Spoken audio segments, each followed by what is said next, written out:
Hi, this is Dan Aykroyd. He's progressive. He's beautiful. He's thoughtful. He's intelligent. He's powerful. He's positive. He is Stephen Cuoco on Power 98.5 Satellite Radio. We don't play the social game. We are social. Power 98.5. Empowering listeners from the US to the UK. Live on air with Stephen Cuoco. Good morning, good afternoon, or good evening. No matter where you are in the world, you are listening to Live on Air with Stephen Cuoco on Power 98.5 Satellite Radio, power985.com. Download the app, tune in on Alexa. Power 98.5 is available on Apple Music. I've got an incredible, amazing person with us today. I'm excited. 3 Emmys, Mohamed? 2 Emmys and 1 Eddie. 2 Emmys and 1 Eddie. We've got Mohamed El Manasterly. He's an editor and producer. Some of the projects you best know him by are Welcome to Wrexham, Someone, Somewhere, The Square, and your list goes on and on and on. We've got, 2 projects in post-production. Yes. You have Largo, Free Diver back in 2024. Everybody's Watching, editor, co-producer. I'm proud of you. Thank you. Thank you for having me. Excited to be talking to you today. You as well. What a backdrop, man. What an incredible backdrop. And do you do trading? I see 3 screens. No, this is just editing. That's just for editing. Yeah. Yeah. Okay. Because that's what traders are doing. They've got like 3, 4, 5, 6. I've seen up to 20 screens. Yeah, I mean, we have a lot of windows and we watch a lot of footage. So you need to be organized. So you need the screens. It's perfect. And this is just designated in your own space. Like this is your room where everything is polished and put together.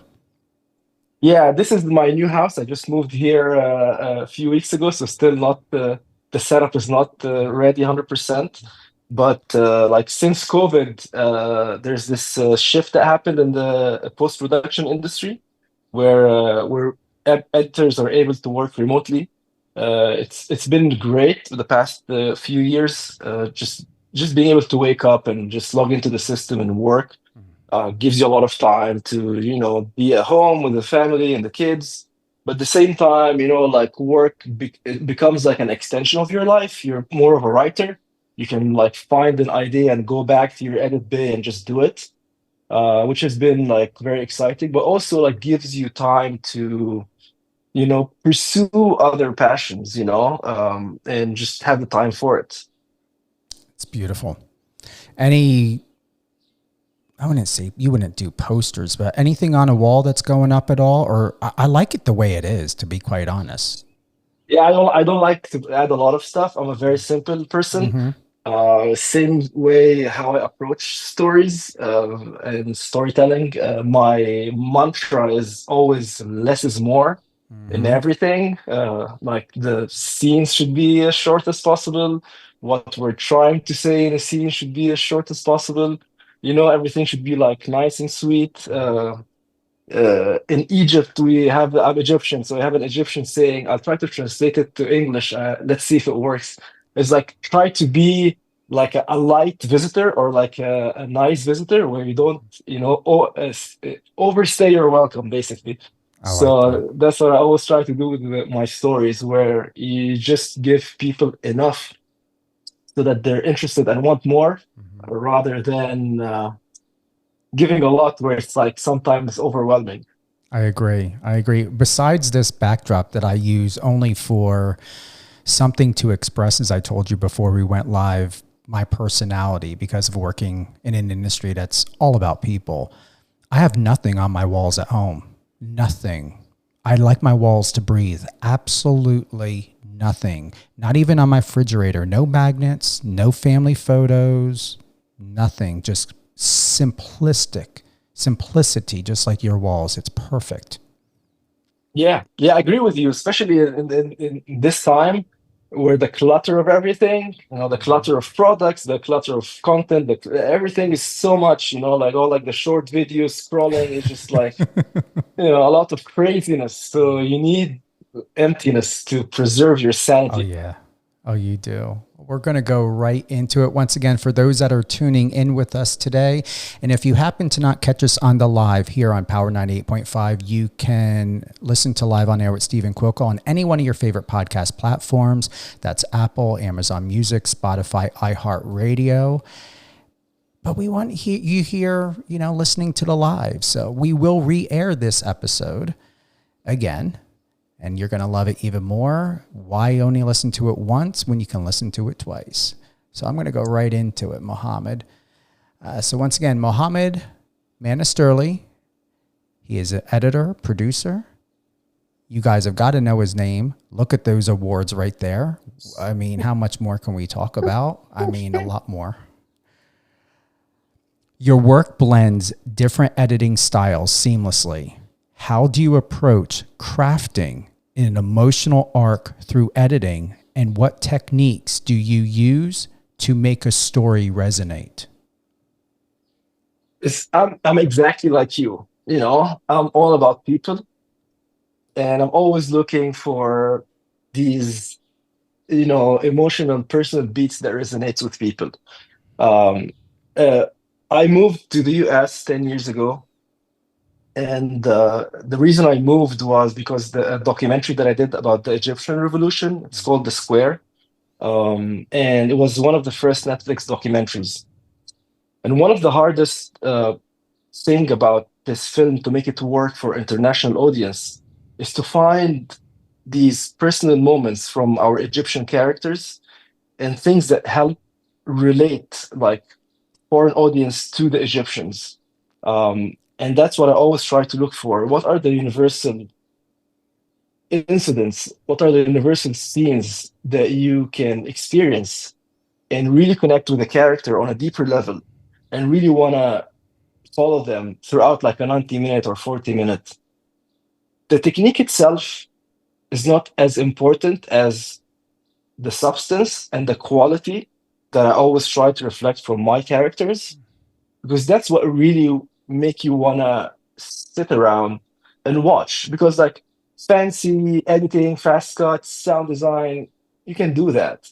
But what makes a story really, really special is the personal arcs and what you're trying to convey with that, and being able to design an emotional experience for the audience where you take them on a roller coaster with like its highs and lows and sad and laughs and happiness, and let them leave this journey with something in their mind that they'll be able to keep thinking about.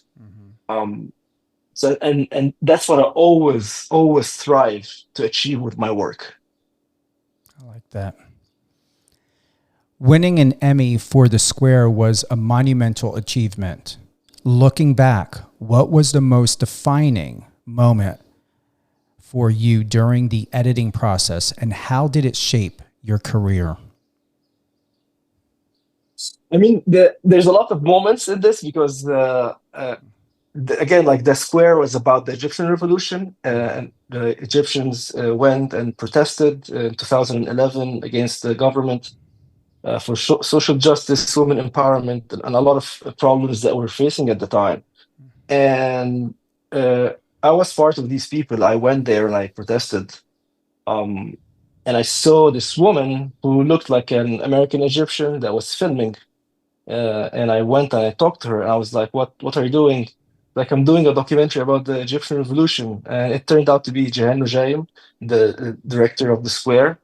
And I offered to, jump on board to help out. And they needed an editor that speaks Arabic, because everything was in Arabic, and they need someone to help bridge the gap. So I jumped on The Square for 3.5 years, and it really, really changed my life. This was something that I did out of passion. This is a story that I followed because I wanted this story to go out.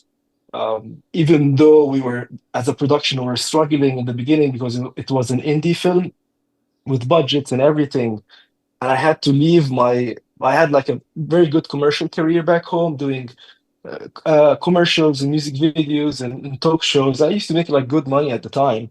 But to have faith, in a story and leave everything behind and dedicate 3.5 years of your life to just tell one story and really bank on everything. And it really worked for me. The film got won Sundance Audience Awards. It got nominated for an Oscar. It won 4 Emmys.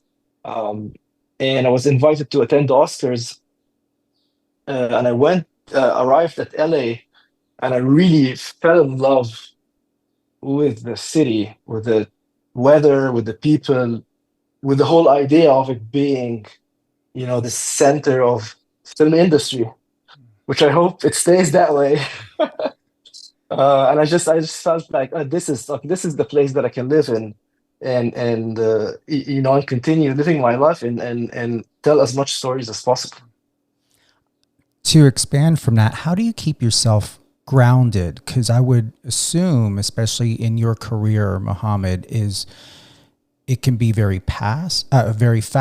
I'm assuming maybe sometimes you have to have certain haste in the way that you have to maneuver through certain things. So how do you bring it back into that foundation of structure and calmness?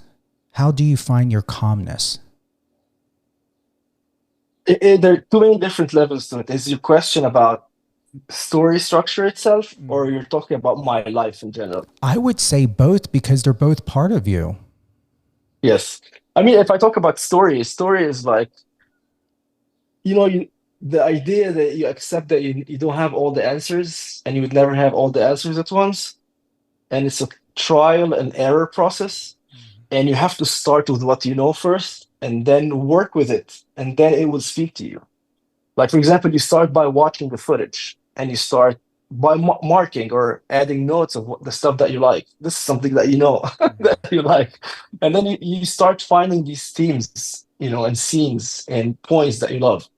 And then you have them, and then you, okay, how can I put this together in a structure that has a beginning, middle, and end? And then you start doing that, and you put it on a board. And from it, you start creating some sort of a map. And this map is what preserves your sanity later on. Because when you create this map and you have this plan and you pitch it to the director and the producer, and everyone agrees in a way, and then when you start digging into the footage and try to achieve each and every scene of these, sometimes you get lost. Sometimes you are like, oh, so what are we doing now? Why is this scene here? What are we trying to achieve with that?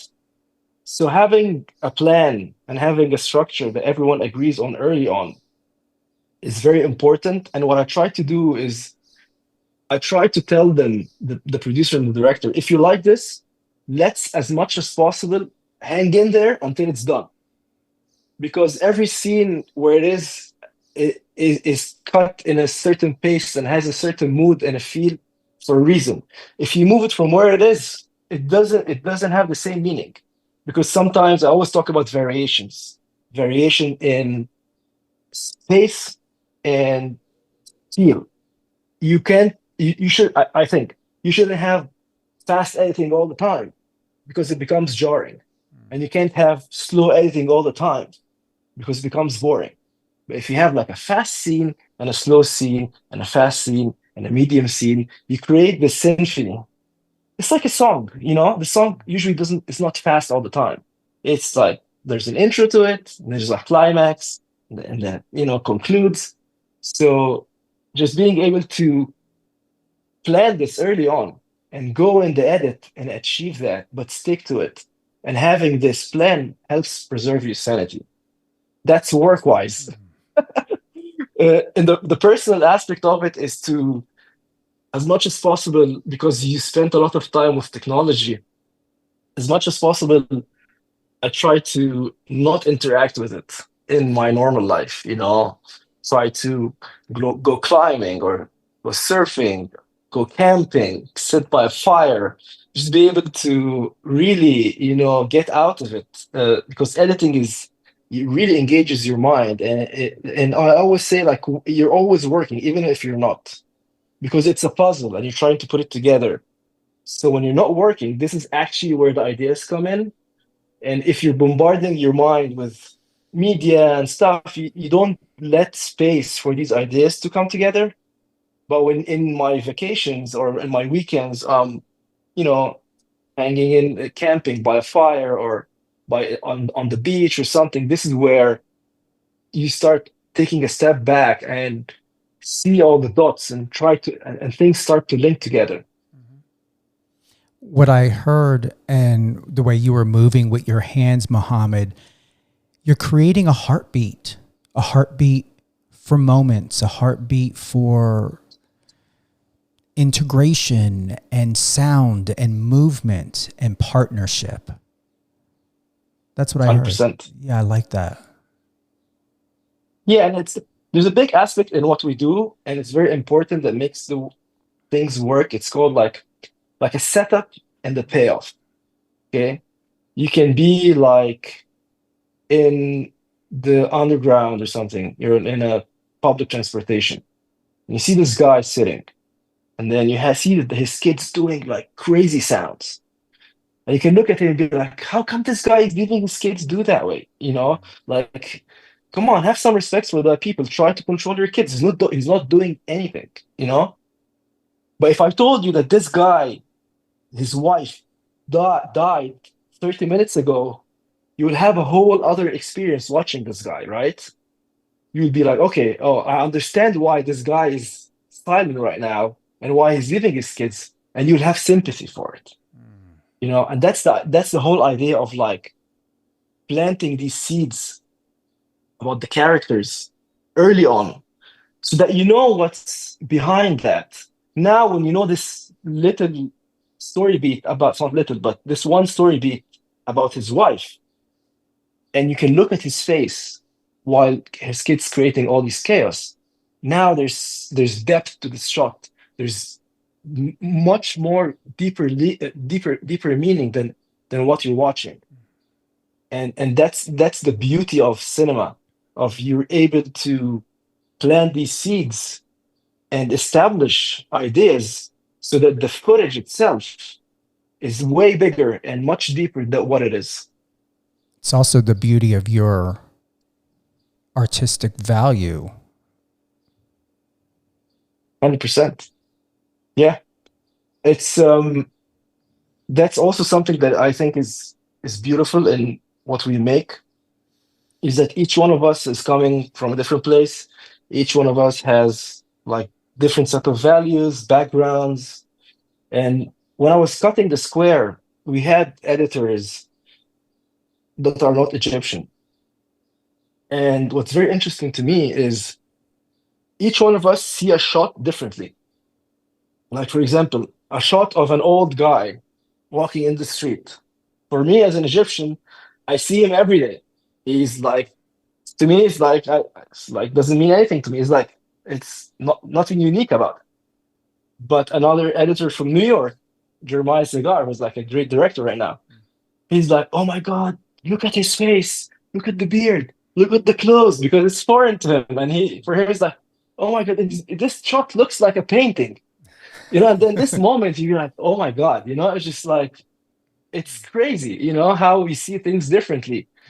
And you think of the idea of you put things together in a way that means something to you, but how what means to you can mean things for other people, not necessarily exactly what means to you. You know, it's so abstract, but this is how it is, which I think is fascinating about the job. And it can change at any time. And depending on when you're watching it, it can change. Just like, let's say there's a music artist who comes out with a song now. 10 years from now, if that person never heard that song, it would be brand new and fresh and real as though they heard it back in 2025. 100%. Yeah. The nostalgia and what the kind of memories that the music carry and what it brings back and what it means. You know, sometimes, like, I'm Egyptian, and when I was young, I grew up watching American movies, and not necessarily you understand all the English. And I'm also a very slow reader, so I couldn't keep up with the subtitles. But I still went through the journey. I still felt the emotions without understanding what is being said, because the tone and the feel and the pace really affects you, and you really feel something uh, in this journey. Um, because it's crafted right and it has these highs and lows and ups and downs. Even though there could be like a needle drop that everyone in the US connect with and they know it so much, but because it works, you don't know if it's a needle drop. You don't know if it's this is like a commercial song that everyone knows, but because it works in the story, you still react to it, you know? And this always like a back and forth between myself and uh, producers, where a lot of producers want to be on the safe side. I want to explain more. Let's explain here. Let's explain more. I want to understand this. And I'm always pushing back. And I was like, like if we know this character well enough, if you understand their journey, let's have time to, you know, just be there and observe and live the moment with them. I don't want to keep trying to hold people from their hands and try to explain everything to them and let them experience things and let them get lost a little bit and try to figure things out. Because in this process, even though if they're a little bit confused, their brain is working, you know, and they're trying to figure things out. This means that they're interested, and the process, the experience is a little bit different. They're becoming interactive a little bit with it. Do you ever find getting the timing is not as much as importance to figure out how to make it perfect, but it's the timing that it will come together correctly and in a way that is going to embody and imbue some sort of collaboration and synergy? Going back to when we were pulling this together to get this live, I felt that before we started, is that timing is exceptionally something of high value to you. And when we think about interpretation and connection, it really was something that stood out, that I was extremely aware of, that not too sure if you knew how live radio worked or putting this together. But what I appreciate with you, Mohamed, is you value time for yourself, what time means to you, but also you respect other people's time. And we live in a world right now that is not taken into consideration, maybe even not thought of with care as much. Not only what time is supposed to do for you and how it's to benefit you, but where it relates to in the marriage, the friendship, the relationship with someone else. And it's something I'm constantly seeing and feeling and hearing in your expression, is that it's all about time. It really is about time, and goes back to our one conversation. It's not about perfection. It's about progress. What does that mean to you for me to say that it's not about perfection, it's about progress and about time, and to dance with it in a way that you're able to synchronize who you are and what you're doing, but know that it's, once again, it's not about you having to get something perfect. It's just looking forward to that alignment. Yeah, it's tricky because like I'm someone who sacrificed a lot for my career. Like I left my parents back home and my dog and everything to pursue my career, and I worked so hard to be able to stand on my feet, to be able to break into the industry, to be able to build a name and trust and be known for my quality and integrity and build these relationships throughout the years. And the more success you have, you're always like, oh, but I didn't sacrifice all this just for that. I need more. I want to achieve more. I want to do more. I want to do more.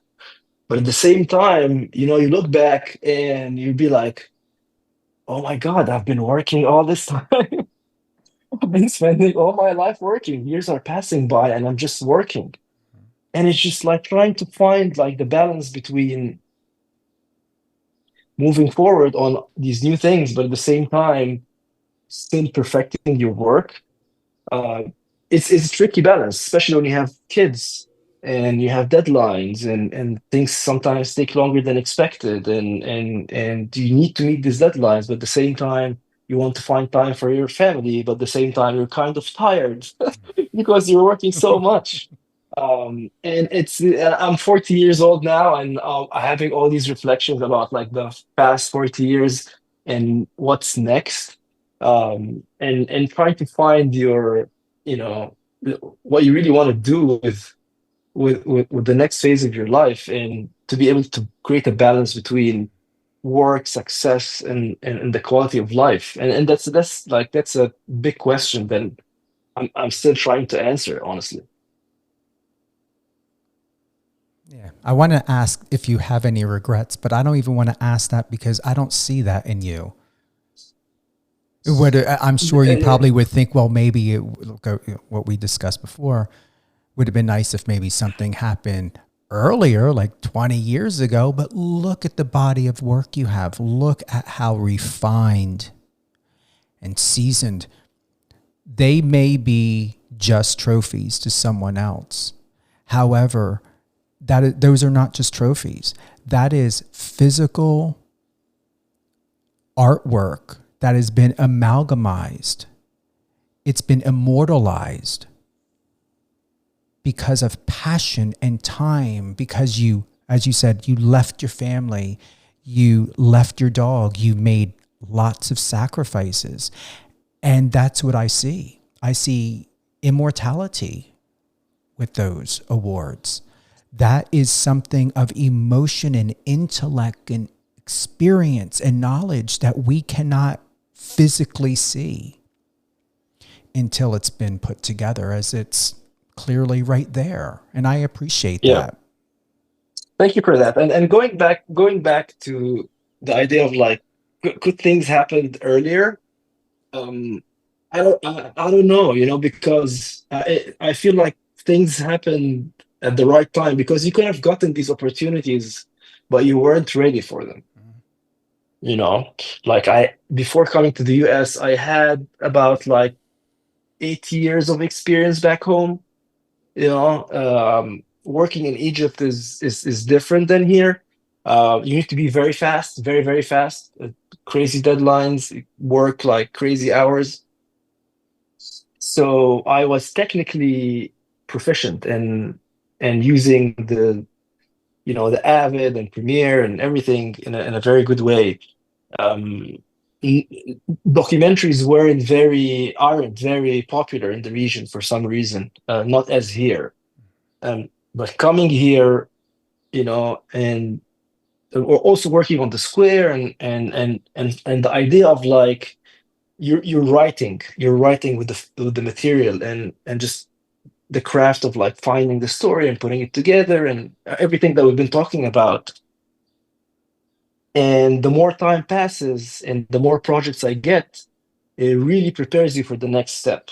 I worked on, as I said, like a lot of music videos, a lot of commercials, and it really all these different skills, came together during what we used to call it, like this was like 6-7 years ago, like the golden age of documentaries, where docs started to transition from being a subject matter. It's indie, it's about a certain idea. We try to create change, which is great, which I love that about it 100%. But the fact that there's a shift that happened, that it's started to become an entertaining medium, more of it, But at the same time, to make it entertaining, it started to try to make it fast and snappy and funky, and and it teases you, and you say less, and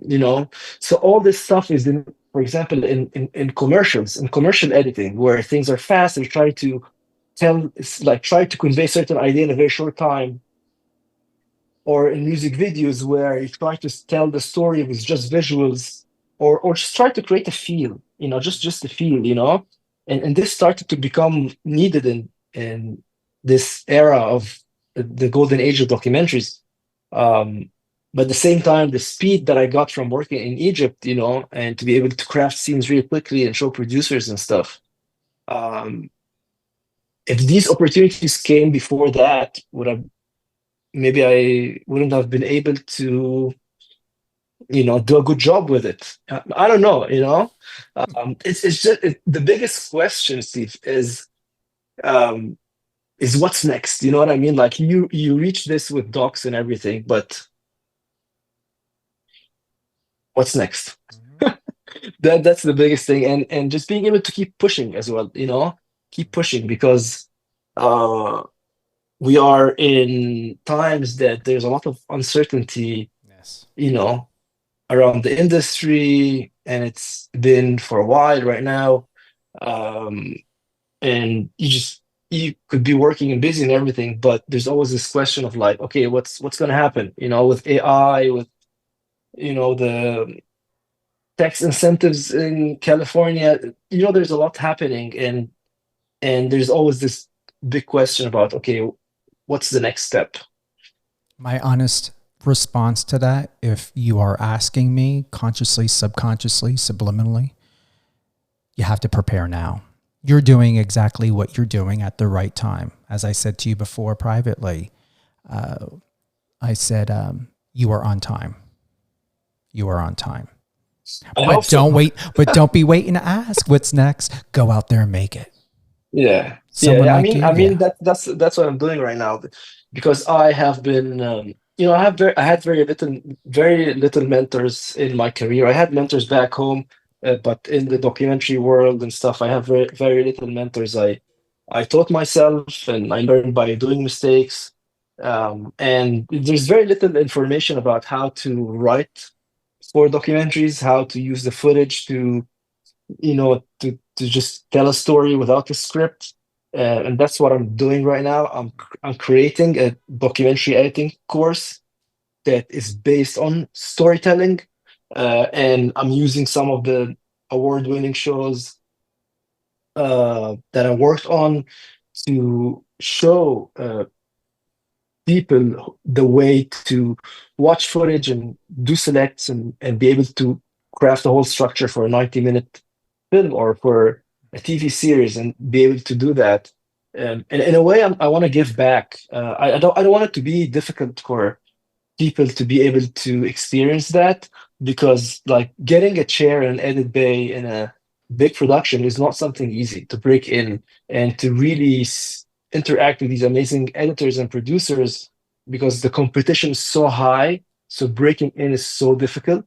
So I would love to at least make make the journey a little bit shorter for people who are passionate about editing docs, and be able to give them like this kind of knowledge on a golden plate, to make things a little bit easier for them. If you ever do a speaking engagement or any sort of events, do not insult yourself by paying to be there. Make sure that they're paying you. Like if TEDx wants to ever like knock on your door, they need to be paying you. You not pay them. Okay. I don't like this whole thing of people doing speaking engagements, and I'm finding out they're spending $10,000, $15,000, $25,000 just to get on stage to talk to people. Oh wow. Yeah. Being bilingual in Arabic and English, you've edited films that connect diverse audiences. How does language and cultural nuance influence the way you structure a story? Yeah, this was my when I moved here, this was like my blessing and a curse, but I learned that it was still a blessing, because Hollywood is very competitive, so they try to categorize you. Okay, he did The Square, so this guy's does political Middle Eastern documentaries, which is great. I pride myself that I'm able to bridge the gap between cultures, and clarify a lot of the misconception that Hollywood was imposing on the region and on Arabs in general. And just me coming in and being able to find the similarities rather than the differences, and like in very simple terms, like sometimes all these films were shot in Arabic, so it's much easier to get someone who speaks Arabic to edit them. And sometimes I worked like on the subtitles and everything, and sometimes when I try to translate the subtitle word by word, doesn't make any sense. The idea of like, okay, this is what they're saying, and this is what these are the actual words, but this is what they're trying to say, made a huge difference.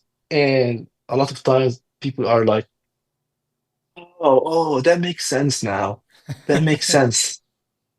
So again, just like try to find the universal aspects of people, as people, that makes you connect with them on a deeper level. That's all what it takes. You should write that down.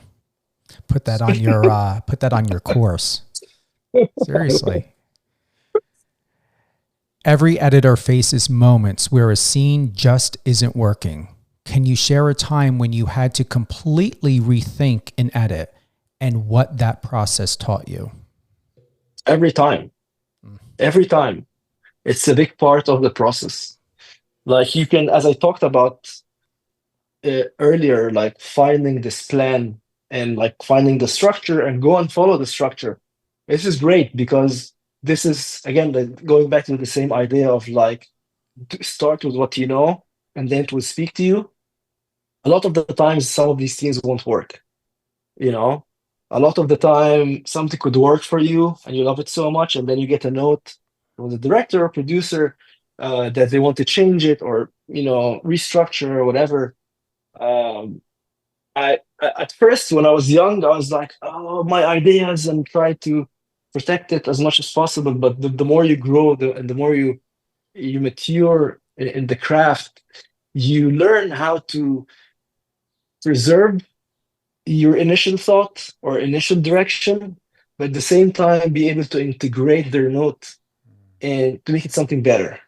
Not necessarily you take the scene and steer it in a whole other direction, but really be open-minded and try to see like, where this note is coming, why there is a note here, where this note is coming from.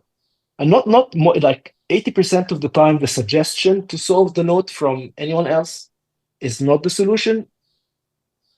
Usually the solution is somewhere else, but if you understood the essence of the note, you'll be able to solve it and craft a scene that you're happy with, but at the same time, the studio or the network or the director are happy with. At the same time,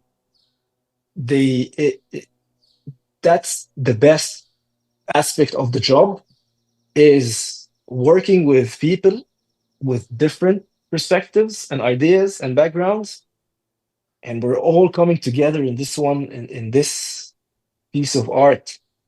How are we able to take all these thoughts and let it work smoothly together to tell a coherent story?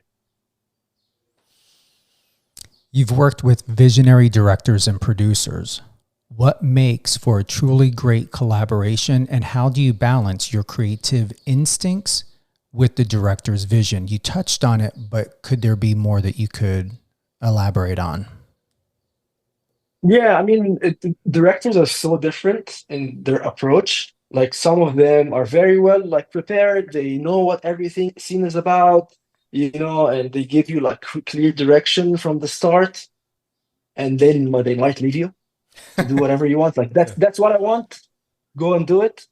Some of them have a different approach. They come and give you broad ideas and they let you go do it. And then they come and then they see what you did and they work with you on it.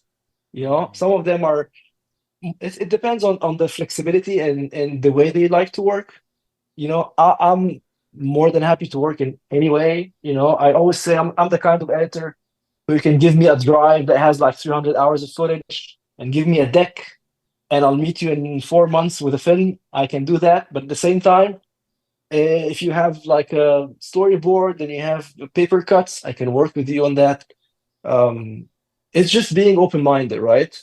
And always doubt yourself in a good way. Like, don't have, no matter how awards anyone has, you should always have to have the humility of like, oh, I could be wrong on this one. Or maybe that's an idea, that I didn't have. Maybe they're right. Maybe I'm wrong. Let's always say, let's try it. That's what I always do. Let's try it and see how it feels. Instead of like trying to push back. And honestly, to me, like the best moments were like something that I thought it's not gonna work. No, it's not gonna work. And then we do it and it works. And that's and I think that's the fine line of like, from my experience, good editors are the ones that are like chameleons. You change your colors depending on where you're at, or like with the director or with the network, and everyone works differently. Everyone's style and story is different. Like some people love like slower paced, some people like faster paced, some people like to explain more, some people are more visual, and each project is different. And sometimes you'd be like on for example, Welcome to Wrexham, which is a little bit fast paced and stuff, and then you go to a different project and you can't help it, but you were just editing Welcome to Wrexham, so was editing fast, but you can't help it to be editing fast on the next project, and for them it's like, oh, that's too fast, let's slow it down. You know what I mean? So you have to, change, keep changing, and have this open mind. I would say that that's a great thing, that you go into a new project from another project and you brought some of that essence with you, because it shows and proves that you are in it. Yeah, you felt 100%. it. 100%. For those looking to break into the industry, what's the most unconventional yet valuable piece of advice you would give to an aspiring editor?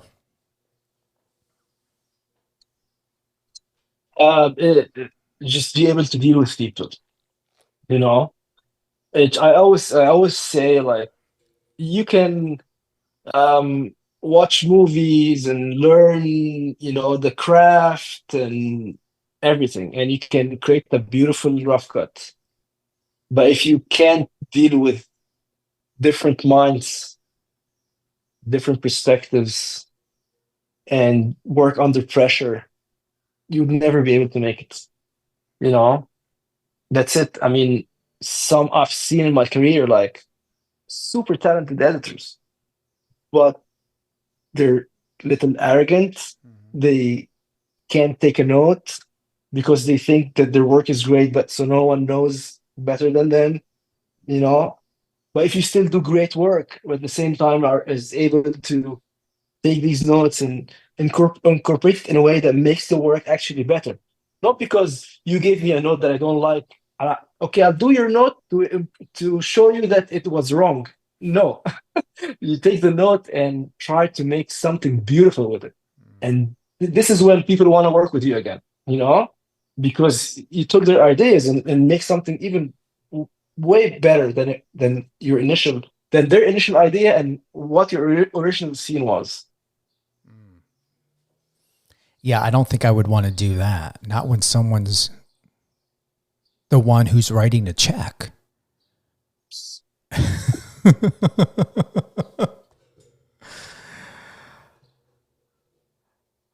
Looking ahead, what kind of stories do you dream of telling next, and how do you hope your work continues to shape the industry? Any good story, like I want to do. Like, I don't have preference on anything, as long as it's a good story and it's a great collaboration with like-minded people, I am into it, because again, like every story you enter, it's its own world, its own visual language, its own music, its own pace, and you just live in it for 4, 5, 6 months, and it becomes your world for a while. So the more the merrier, the bigger the difference, the better. I'm always keen to experiment and try new things and blend between genres as much as possible. I am working with an Apple show that I can't talk about, but it's in the immersive media, which is very, very, very exciting. It's something that is beyond. It's just like if we're worried about the future of the industry, no, this takes storytelling to a whole other level. Really? Yeah, because I experienced VR before, which is like, oh, they put you in the sea and you look right and left, and after a while it's fine. Yeah. But to be able to tell a story with it and to be able to it's just, you're just in it. Everything is so magnified. And I see my work on it, and it's like I keep telling them, this is the new big screen. This is it, and it's personal, and it's here. You're in it, and I'm very, very excited about that.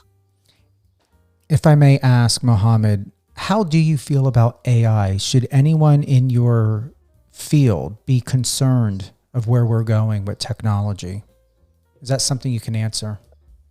Yeah, 100%. I kind of like aspects of it. Yeah. Like, it can save a lot of time. Like, I'm working on this app. It's an early version of it, but it will help with a lot of like the heavy lifting of preparing for editing a documentary. A big part of what we do is watch interviews and go through transcripts and create assemblies and try to find stories. If there's like a tool that could cut this time with half and like let you edit right away, I'm all for it. It's good for like more time for us to spend with our families. Less mind work, less hours. So I think the if we were able to adopt it and integrate it in our workflow early on, I think it would be very beneficial for us. Even though sometimes I use AI to sift through transcripts and stuff like that, it still doesn't. I still doesn't find everything that I would have found. Maybe it will get better later. I don't know. but for now, I feel like there's still, hopefully will still be this human aspect of it that is that will make it unique. Anything you would like to close with at all that we haven't covered? I don't know, man. You covered everything. Thank you. So I did my job as promised. Yeah. This was great. I really enjoyed that. Thank you. But we were talking about the app. You've got a new virtual reality immersion. Hopefully later on we can talk about, down the road. Yeah. My course would be, I'm working on like a tease for my course, and I'm on like a one class that I want to put out to the people to get early feedback and see what is working and what is not working and what do I need to improve on before I go full on and just finish the course. I'm very excited about that. Try to spread the knowledge to as much people as possible and help as much people to be good at the craft, because it's a beautiful craft. I agree. Thank you so much for this. Thank you. Mm-hmm. All right, bye. Bye-bye. Thank you to everyone who's tuned in to Live on Air with Stephen Cuoco on Power 98.5 Satellite Radio. Wow. Mohamed El Manasterly, editor, producer. Google him. Head on over to his Instagram. Mohamed, what's your Instagram? Good question. I think it's Misho_editor. I think so. Okay. If I remember correctly. We'll give the details. Okay. I'll text it to you. I'll find it. I'll text it to you. Thank you. Yes, please. Cool. All right. God, I appreciate all of you. Have a great day. God, summer's coming up. Enjoy it. Love it. Live it. And wow. What an awesome episode. What an awesome episode with Mr. Mohamed. Hey, You're listening to Power 98.5. Once again, download the app, tune in on Alexa. Power 98.5 is available on Apple Music, and you can head on over to stevencuoco.com, StevenCuoco.com for all things public relations, media, and more, and Power 98.5 Satellite Radio, power985.com. Take care, everyone.